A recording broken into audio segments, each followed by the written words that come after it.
Good morning, students. Yesterday we had learned the 6 types of tenses: simple present tense, simple past tense, and simple future tense. Present continuous tense, past continuous tense, and future continuous tense. But now, today we are going to start the remaining 6 types of tenses: present perfect tense, past perfect tense, and future perfect tense. And then the present perfect continuous tense, past perfect continuous tense, and future perfect continuous tense. विद्यार्थी मित्रांनो, सर्वप्रथम आपल्याला perfect tense बघायचा आहे. तो present perfect tense असो, past perfect किंवा future perfect tense असो. परफेक्ट टेन्स मीन्स पूर्ण काळ. या काळामध्ये क्रिया ही पूर्ण संपलेली असते. उदाहरण सांगायचं, एक्झाम्पल घ्यायचं असेल आपल्याला तर I have sung a song, मी गीत गायलेले आहे. याचा अर्थ असा की माझी गीत गाण्याची क्रिया संपलेली आहे. पास्ट परफेक्ट टेन्समध्ये I had sung a song, मी गीत गायलेले होते. फ्युचर परफेक्ट टेन्समध्ये I shall have sung a song, मी गीत गायलेले असेल. सर्वप्रथम बघूया की प्रेझेंट परफेक्ट टेन्सचं सूत्र subject plus have oblique has plus V3 means for 3 plus object. आणि past perfect tense subject plus had plus V3 plus object. या present perfect and past perfect या दोन टेन्समध्ये जर फरक समजून घ्यायचा असेल तर कर्ता, क्रियापद आणि कर्म यामध्ये कुठेही बदल झालेला नाहीच. तर बदल झालेला आहे प्रेझेंट परफेक्ट टेन्समध्ये हॅव किंवा हॅजच्या ऐवजी पास्ट परफेक्ट टेन्समध्ये हॅड यूज केलेला आहे. त्याचप्रमाणे फ्युचर परफेक्ट टेन्समध्ये हॅव किंवा हॅडच्या ऐवजी शाल हॅव किंवा विल हॅव पैकी एक शब्द वापरलेला आहे.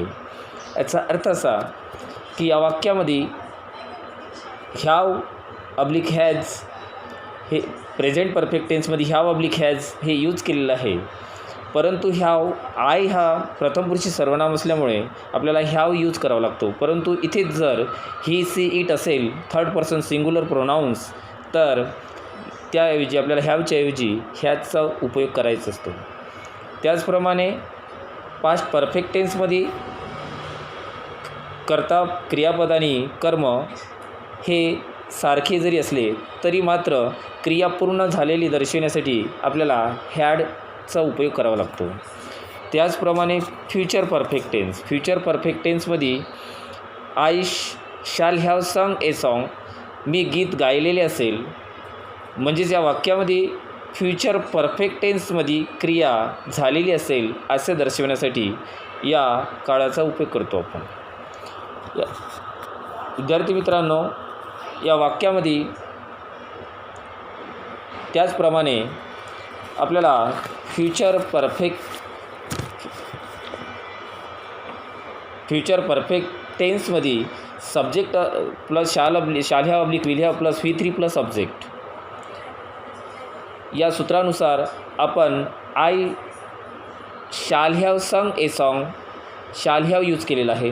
परंतु आय आणि वी या दोन शब्दासमोर शाल जरी यूज केला तरी चालेल. परंतु अदरवाईज इतर सर्व नामासमोर आपल्याला विल रँडमली यूज करावा लागतो. त्याचप्रमाणे फ्युचर परफेक्ट कंटिन्युअस टेन्स.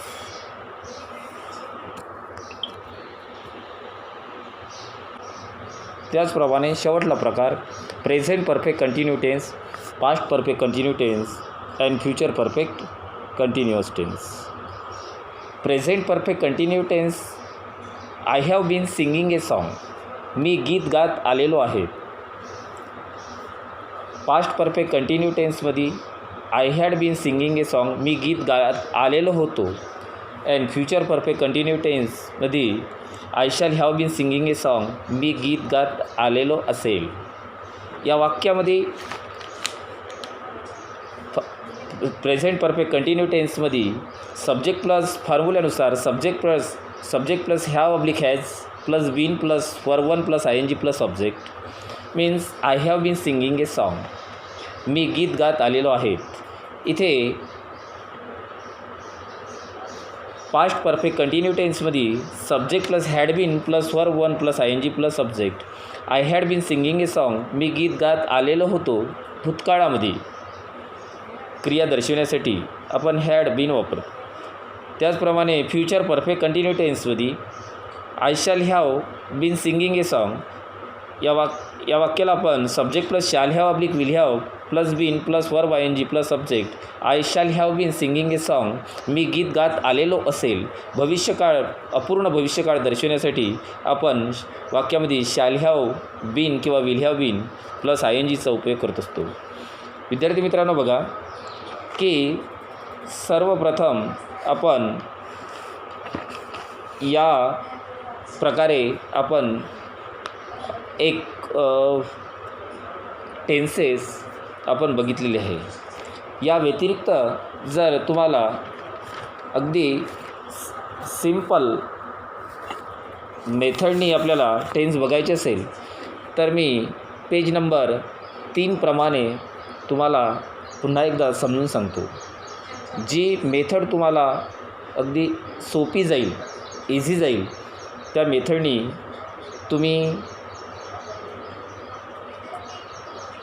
काळ समजून घ्यायची. बघा, present tense means simple present tense, present continue tense, present perfect tense, present perfect continue tense. याप्रमाणे simple present tense formula subject plus V1 plus oblique S और ES plus object. Present continue tense subject plus am are plus verb 1 plus I N G plus object. Present perfect tense subject plus have oblique has plus V3 plus object. त्याचप्रमाणे present perfect continue tense subject plus have been oblique has been plus verb 1 plus I N G plus object. Past tense simple past tense subject plus V2 plus object. Past continue tense subject plus was were plus verb I1 plus I N G plus object. Past perfect tense subject plus had plus V3 plus object. Past perfect continue tense subject plus had been plus verb 1 plus I N G plus object. Next last future tense simple future tense subject plus shall oblique will plus verb 1 plus I N G plus verb 1 plus object. Future continue tense subject plus shall be oblique will be plus verb 1 plus I N G plus object.